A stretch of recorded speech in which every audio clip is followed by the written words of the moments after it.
Inés Monset y equipo nos ayudan a reflexionar sobre el rol de las mujeres en la arquitectura.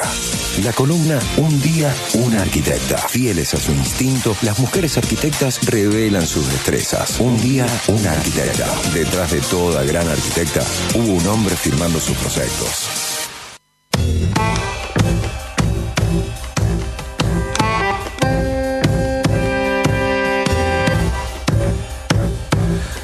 Bueno, arrancamos aquí el primer bloque de Arquitectos al Aire, programa 161, y tenemos el gusto de tener en comunicación a la arquitecta Ana Raskowski del estudio Planta de Buenos Aires, José Levi Raskowski, que nos está acompañando la tarde-noche de hoy. ¿Qué tal, Ana? ¿Cómo estás? Hola, ¿cómo te va? Mucho gusto. Bien, muy bien. Muchas gracias a vos por predisponerte unos minutos aquí el sábado a la noche para compartir esta entrevista en el marco de la columna Un día, una arquitecta.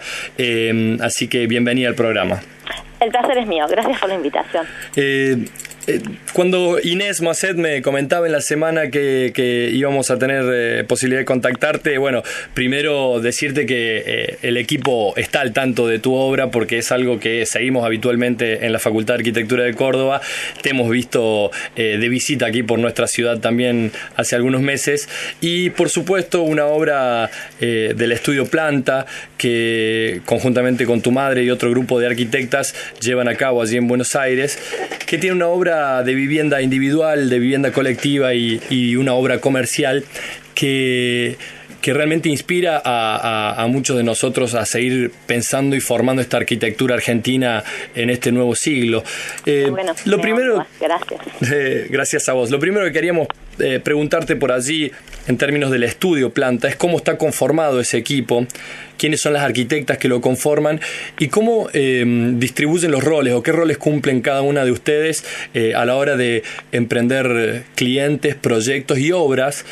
Fotos que hemos visto en tu Facebook con casco arriba de las losas por llenar y toda esa aventura que nos toca a los directores técnicos allí en el día a día. Bien, te cuento un poco. Nosotros somos Irene y yo, somos las directoras del estudio. Irene es mi madre. Sí. Y luego somos un grupo de arquitectas que por lo general siempre somos mujeres. Hay algunos hombres cada tanto, pero por lo general, como la balanza está muy tirada para un lado, yo prefiero darle más lugar a las mujeres. Claro. Aunque no es excluyente. Y también es un estudio que es bastante horizontal, lo considero. Mira. Donde trabajamos todas en el mismo espacio, de manera que todas podemos escuchar todo lo que está pasando en el estudio. La información está en el aire. Claro. Y tratamos de que todas estén en todos los proyectos, de alguna manera. Hay una especie de...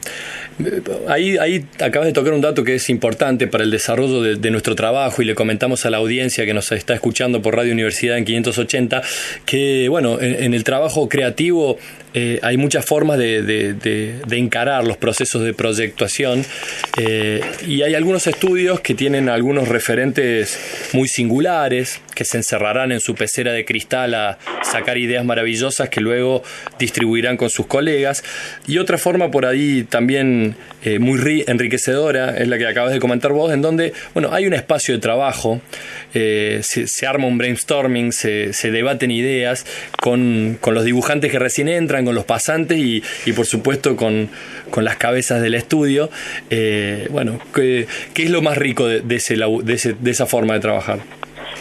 Y lo que nosotros logramos así es que todas piensen, no es que unas piensan y las otras hacen, claro, sino que tratamos de que todas se vinculen con los proyectos, opinen, y de esa manera los proyectos mejoran. Es un poco más tedioso a veces, o más largo el proceso, pero es más divertido, y además de esta manera las chicas nuevas que entran también van aprendiendo más rápido, porque si uno repite lo que está haciendo, por un lado se aburre, que claro, es algo malo para todos, claro, no solamente para el que se aburre, sino para el proyecto. Y está bueno que todas puedan poner lo mejor de sí, con lo cual tratamos de que realmente sea un equipo y que estemos todos comprometidas con todo. ¿Qué tal, Ana? Buenas noches. Patricio habla. Este sistema de trabajo es un lugar al cual arribaron luego de la práctica, o fue algo que inicialmente partió de esa manera, porque justamente luego íbamos a hablar de un estudio llamado RCR en España, y yo justamente repasando las imágenes veía que había algo similar en la lógica de trabajo, creo, no visité el estudio, pero en ese sentido de cierta apertura en el espacio, cierto espacio común donde las ideas se debatían, y de esa forma había una especie de colectivo creativo. No sé si, vuelvo a la pregunta inicial, si es algo que ustedes arribaron a ese sistema de trabajo o fue algo que inicialmente partieron de esa forma. Salió de muchos lados. Por un lado, yo estudié en Holanda y trabajé en Holanda, donde se trabaja de esta manera, donde claro, hay poca jerarquía y hay poca pirámide. Entonces los equipos compiten para ver quién saca el mejor proyecto, y ese es el proyecto que queda, más Bien. O menos. Los proyectos dentro del mismo estudio. Claro. Nosotros no tenemos un estudio tan grande como para hacer competir a la gente, pero sí queremos que todos, o sea, lo más importante es el cerebro, no son las manos. Claro. Entonces, que todos aporten. Al mismo tiempo, la verdad que el estudio creció siendo chiquito, con lo cual estábamos todos en un mismo lugar, y aprendimos que es mejor para la información eso, porque todos escuchan las conversaciones de todos, pero luego al crecer quisimos seguir manteniendo eso. Bien. Veíamos ahí en una de las publicaciones de Facebook de el libro que sacó Hernán Bisman sobre espacios de estudios de arquitectura, en donde sale justamente la foto de ustedes dos trabajando en su estudio y muchos estudios más.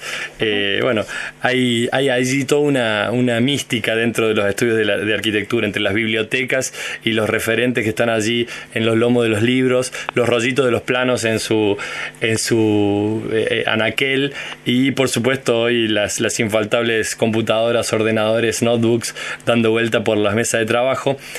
Son de hacer maquetas, son de maquetear los proyectos, trabajan mucho proceso en 3D virtual. ¿Cómo se van resolviendo? Ahora le comento a la audiencia que vamos a seguir charlando con Ana Raskowski de Buenos Aires, que nos está acompañando en la columna Un Día en Arquitecta. Su obra la pueden encontrar en www.anaraskowski.com. La vamos a www.planta.studio. Ok, www.planta.studio. Vamos a estar compartiéndolo también en nuestro Facebook, Arquitectos al Aire Esquicio de Radio, para que visualicen un poco algunas de las obras de las que vamos a comentar actualmente. A mí, particularmente la obra de vivienda individual de Casa Grecia o Casa 5 Patios, son proyectos que en un lote entre medianeras, en un barrio de Buenos Aires, donde las casas son de planta baja y primer piso, con la posibilidad de algunas terrazas por la normativa. Bueno, aparece una arquitectura que en fachada continúa la línea de edificación, hay un par de ventanas, una piel muy blanca, que me hace acordar mucho a Álvaro Siza, Souto de Moura, a nuestros amigos portugueses que tanto nos gustan, y luego se despliega un universo de espacios interiores. Hay una secuencia de los semiscubiertos, de los patios, de las escaleras que van aterrazando, y realmente, ahí hay una búsqueda espacial que por allí, no sé si es fácil lograrlo solamente en una planta, dibujando en 2 dimensiones. ¿Cómo se buscan esos espacios? ¿Cómo se ensayan? Te contesto ambas cosas con la pregunta anterior. Nosotros trabajamos mucho en maqueta y mucho en 3D. Claro. Por un lado porque nos gusta la exploración de ir probando distintas posibilidades en maqueta. Por otro lado porque los pasantes o las pasantes que entran, por lo general, está bueno que hagan ese tipo de trabajos para entrar en las obras que hacemos, para poder entenderlas también. A los clientes les encanta y a nosotros nos gusta. Claro. Como material, es lindo verlo, es lo que queda después en el estudio, porque las obras quedan en su lugar y se la quedan los clientes. Nosotros nos quedamos con los dibujos y con las maquetas. Claro. Y por otro lado, lo que decís, que me gustó como lo dijiste, el universo de espacios exteriores, es nuestra materia prima, diría, de trabajo, es lo que más nos interesa, que es la relación con el espacio exterior y la vida en el espacio exterior. Creemos que uno puede, en este país, o en esta ciudad, o en esta región, podemos usar el espacio exterior más de lo que lo usamos, porque sin darnos cuenta, por algo se llama Buenos Aires. Claro. Uno lo mide durante el año, aproximadamente el 75% de los días brilla el sol. Claro. Y hace calor, o sea, calor como para poder usar el exterior, por lo menos 8 meses al año, 9 meses al año.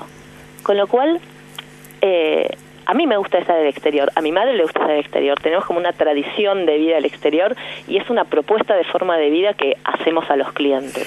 Y el espacio exterior se proyecta, no es un sobrante de la casa, digamos, en este tipo de arquitecturas, le quiero comentar a la audiencia, donde la arquitectura va envolviendo patios, va desarrollando terrazas en primer nivel, y por supuesto el rol de la vegetación cumple un papel importante, porque hay un estudio de dónde van a ir los canteros, de dónde van a trepar las enredaderas, sobre qué tensores de alambre se va a ir colando ese jazmín. Y bueno, digo, también es una forma de entender la arquitectura en el terreno, ¿no? Muchas veces por ahí se peca de pensar de los muros hacia adentro solamente, y ese objeto por ahí relacionado al terreno, y esta arquitecturización del paisaje, si se me permite el término, bueno, tiene un gran valor en el estudio planta. Te quería consultar, Ana, respecto a lo tecnológico de estas casas, al uso de la tecnología del hierro para las estructuras y envolventes, que si entiendo bien por parte de las fotos, hay mucho trabajo de construcción en seco. No sé si son paneles sándwich o steel frame. Vos me comentarás cómo es el desarrollo de la elección de la materialidad y los detalles tecnológicos ahí para el estudio. La tecnología que usamos es con los carpinteros y los herreros que usamos. No tenemos nada sofisticado como desarrollo industrializado. Claro. Más bien nos basamos en los gremios con los que trabajamos y hasta ahí llegamos, porque creo que no es el fuerte de nuestro país. Es más bien que todavía tenemos constructores con oficio que pueden hacer este tipo de cosas. Bueno, ahí está el fuerte de nuestro país. Tal cual, y eso es lo que nos interesa, tanto en los oficios como en la naturaleza. Por acá tiras una semilla y crece. Es la pampa húmeda. Entonces también es otra de las cosas que nos interesa apropiarnos y utilizar, porque son nuestros potenciales. ¿Qué se aprende de los trabajadores y de su oficio? ¿Se comprometen con la obra? ¿Les agarra el gustito de esa arquitectura? ¿Hay una buena relación entre la arquitecta y el operario que está allí doblando el plegado de chapa de la cinguería en el borde de la planta alta? Completamente. Con los que trabajamos, o sea, tenemos un grupo de gente con el que solemos trabajar. Me imagino. Con ellos, no es con cualquiera. No, me imagino. Pero con José, el carpintero, y con Gustavo, el herrero, nos llevamos bárbaro. Se está en obra allí aprendiendo de ellos, con ellos, se consulta con ellos a la hora de algunos detalles que por ahí se le escapan al AutoCAD o al 3D. Mira, la verdad es que con estos personajes con los que trabajamos, mi madre trabajaba con su padre. Claro. O sea, tenemos una larga tradición. Y ahora somos los hijos los que trabajamos juntos. Entonces, nos entendemos muy bien, como a través de generaciones. Excelente. Eso es un capital humano que después se ve en el resultado material. Ana, y en relación a tu experiencia de trabajo en Holanda, ¿qué diferencias podés trazar en estas lógicas de trabajo con la cercanía a los gremios o tu experiencia en obra por aquellas latitudes? No, yo la verdad que no trabajé en obra en Holanda. Claro, estaba estudiando. En computadora. No, y cuando trabajé era en un estudio, pero era en computadora. Bien. Lo que más me llevé de ahí es la cantidad de pruebas que se hacen antes de realizar algo. Que no es la primera idea, sino que se prueba una y se prueba otra y se prueba otra y se prueban variantes hasta llegar a la indicada. Bien. Hemos visto, o estudiamos, digo, porque lo utilizamos por ahí de ejemplos para trabajar con los alumnos en la Facultad de Arquitectura de la Universidad Nacional de Córdoba, el edificio Vilela, por supuesto, que es una obra paradigmática quizás del estudio, que es una vivienda colectiva. Bueno, ¿qué le podrías comentar a la audiencia que está escuchando por radio? ¿Cómo es el edificio Vilela? ¿Qué características tiene que lo hacen tan particular? Y Vilela lo que tiene de más particular es que tiene un jardín vertical que envuelve completamente a la fachada de vidrio del edificio. Entonces uno puede vivir en el tercer o cuarto piso, pero todavía sentir el olor de las flores y los picaflores y las abejas y todos los bichitos que entran por la ventana como si estuvieses en una casa. Y ese filtro da particularmente a una vía del tren también, digamos, lo que a su vez, bueno, arma entre ese digamos, ese tajo del urbanismo que son las vías y un espacio, digamos, que por lo general es la espalda de las ciudades. Bueno, el edificio se abre al asoleamiento y a la ventilación hacia ese cara con una gran enredadera, como decís vos, ¿no? Sí, tal cual. Lo que podría haber sido un problema, que es el tren, en la medianera, lateral y larga, para nosotros fue como encontrarnos casi con un río hermoso y verde que trae el aire desde la provincia hasta el interior de la ciudad. Es una súper ventaja poder abrirse hasta el lateral y ganar todo el aire y todo el sol que viene desde este lado. Que en edificio entre medianera, en una ciudad tan densa como Ciudad de Buenos Aires, me imagino que esas posibilidades son muy pocas en lotes muy particulares de la ciudad, ¿no? Sí, tal cual. Hay que saber verlo y hay que poder encontrarle las potencialidades a los problemas. Claro, totalmente. Y en ese edificio, el edificio Vilela, está, bueno, hay como una secuencia de floraciones, de flores y de plantas que se fueron eligiendo. ¿Ustedes hacen ese mismo estudio con tu madre? ¿Quién elige el jazmín celeste, el jazmín azorico, el jazmín de leche? ¿Cómo era la distribución de las plantas? ¿Y por qué? ¿Y qué relación tenía con la arquitectura? Mira, mi madre es paisajista también y tenemos una tradición de plantas en la familia, que mi abuelo era arquitecto también. Mi abuelo era un famoso arquitecto en Buenos Aires, hizo el Comega, uno de los 3 grandes edificios del racionalismo. Y tenemos como mucha inclinación por las plantas, por la vegetación, etcétera. Esto fue pensado, el edificio Vilela, de manera que siempre hubiera flores en algún momento del año, y que si bien algunas de las plantas se le caen las hojas en invierno para que entre un poco más de sol al edificio, y que en verano se tape todo, no se termina, no quede del todo pelado, porque si no te ven completamente desde el exterior todos los que pasan caminando por la calle, porque es todo de vidrio. Claro. Entonces la vegetación está pensada como un material de construcción más, y con su funcionalidad adaptándose a los cambios durante el año y a las particularidades de las plantas.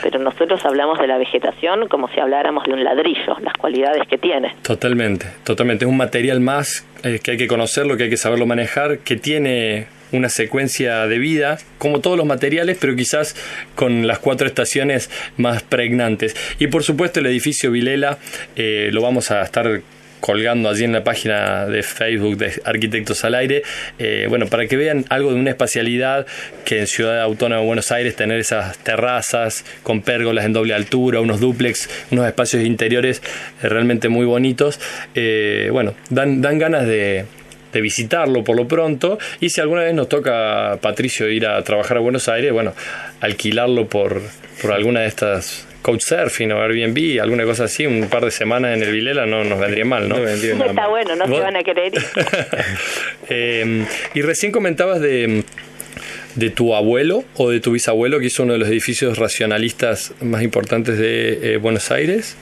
Mi abuelo, Alfredo Joselevich. ¿Está en la misma manzana donde está el edificio Ancón, puede ser? Sí, ese es otro. Ese es otro que hizo, que es el edificio, que es el rulero de los militares. El rulero. El concurso que ganó. Pero sí, está en la misma manzana que el edificio Ancón que hicimos nosotros. Con lo cual yo siempre cuento la historia, que me da mucho orgullo haber tenido la posibilidad de hacer un edificio ahí al lado, pegado a mi abuelo. Sí, no deben ser muchas las arquitectas y los arquitectos que pueden completar manzanas generacionalmente con sus abuelos arquitectos. Obras muy lindas para ver y destacar, muy interesante el trabajo del estudio y el trabajo de esta amplitud para ver la materialidad no solo en el acero, en la chapa, en el hormigón armado, sino el trabajo de la vegetación. Ana, te quiero comentar antes de pasar a otro tema, por último, para cerrar la etapa estudio planta. Ustedes están trabajando mucho en Uruguay, y tengo entendido que el complejo Casa Grande está en construcción, ¿puede ser? Así es, está en construcción en José Ignacio. En José Ignacio. Bueno, felicitaciones porque fue un proyecto muy trabajado, de muchos años y bueno, y que tiene otra vez el sello del Estudio Planta en sus terrazas y su vegetación y un corazón de esta vivienda colectiva que me imagino que es una vivienda de hotelería, un proyecto de turístico, pero bueno, hay un patio interior con unos puentes muy extraños. ¿Cómo surgen esas circulaciones verticales y horizontales en el corazón de Casa Grande? Sí, tal cual. El edificio es si uno lo mira en planta, es un gran patio central. Ajá. Que se escalona de afuera para adentro, pero el patio central no está escalonado. Claro, un claustro con todas las habitaciones dando el patio central, sí. Tal cual. Y lo que tienen las circulaciones es que teníamos, o sea, desde el patio central se llega a las habitaciones del edificio, que es planta baja y 3 pisos. Sí. Con todos los departamentos son pasantes, ¿no? Ventilan para el patio central y ventilan para el exterior, que tiene la vista al mar. Pero para evitar tener que pasar por delante de cada departamento, si uno hiciera un anillo perimetral, lo que hicimos fue poner la circulación en el medio y después pasillos, o sea, puentes en el aire para llegar a cada departamento. Y como ese patio además es un patio que se va a llenar de árboles porque la gracia espacialmente es pasar por esas pasarelas entre las ramas de los árboles, casi como si fuéramos una ardillita. Y resolver la cuestión de la intimidad, que está muy clara, digamos, si el pasillo estuviera pegado a la ventana de la habitación de los dormitorios, pues no sería factible en términos funcionales. Y el hecho de pasando por delante del señor que duerme. El señor que duerme, y estarías volviendo con las chancletas llenas de arena de la playa allá en José Ignacio, y con la pelota de vóley picándola, y no debe ser muy agradable para la siesta de verano de allí de Uruguay. Así que bueno, ahí hay un esfuerzo estructural que otro día charlaremos cuando nos crucemos por Córdoba, así me haces un croquis en una servilleta de ese detalle. Encantada, me encantaría.